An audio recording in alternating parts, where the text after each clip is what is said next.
నమస్తే అన్న అందరికీ నమస్కారం.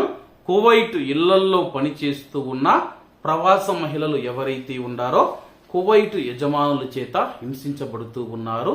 ఎందుకంటే చాలా మంది ముఖ్యంగా ఇళ్లల్లో పనిచేసే మహిళలు ఎవరైతే ఉన్నారో వాళ్ళు ఏదైనా సరే సరుకుల విషయంలో కానీ జీతాల విషయంలో కానీ పని విషయంలో తీవ్ర ఇబ్బందులు ఎదుర్కొంటూ ఉన్నారు.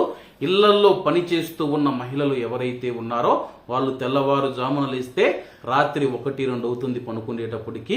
చాలా మందికి విశ్రాంతి లేకపోవడంతో అయితే పని ఒత్తిడితో ఇళ్లలో నుంచి పారిపోతూ ఉన్నారని చెప్పి కువైట్ లో ఉన్న కొంతమంది అయితే అభిప్రాయపడుతూ ఉన్నారు. చాలా మంది కూడా నాకు కూడా తెలిపింది ఏంటంటే రంజాన్ మాసం పక్కన పెడితే కేవలం ఒక ఇల్లు ఉన్నప్పుడు అక్కడ 2-3 ఎవరైతే ఇళ్లలో పనిచేసే మహిళలు ఉన్నప్పుడు వాళ్ళు ఉదయం లేచినప్పటి నుంచి ఒక్క క్షణం కూడా కూర్చోకుండా పని చెబుతూనే ఉంటారని చెప్పేసి, ఒకరు నీళ్లు కావాలని చెప్పి, ఒకరు ఛాయ్ కావాలని చెప్పి, ఒకరు టిఫిన్ పెట్టమని చెప్పి, ఇంకొకరు బట్టలు ఉతకమని, ఇంకొకరు బట్టలు ఇస్త్రీ చేయమని చెప్పేసి, ఆ ఇంట్లో ఉన్న పెద్దవాళ్ళు ఎవరైతే ఉన్నారో ఇంటిని తొందరగా క్లీన్ చేయాలని చెప్పి, అలాగే మధ్యాహ్నానికి భోజనం రెడీ చేయాలని చెప్పి, ఇలా రకరకాల పనులు చెప్పడంతో ఇళ్లల్లో పనిచేస్తూ ఉన్న ప్రవాస మహిళల పైన పని ఒత్తిడి పెరుగుతూ ఉంది. అలాగే దీంతో చాలా మంది మానసికంగా ఇబ్బంది పడుతూ ఉన్నారు.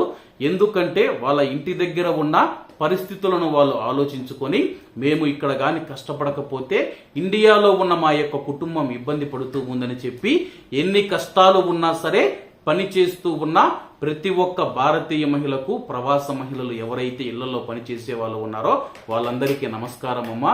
ఎందుకంటే ఆడవాళ్లకు ఉన్న ఓపిక మగవాళ్ళకైతే ఉండదు.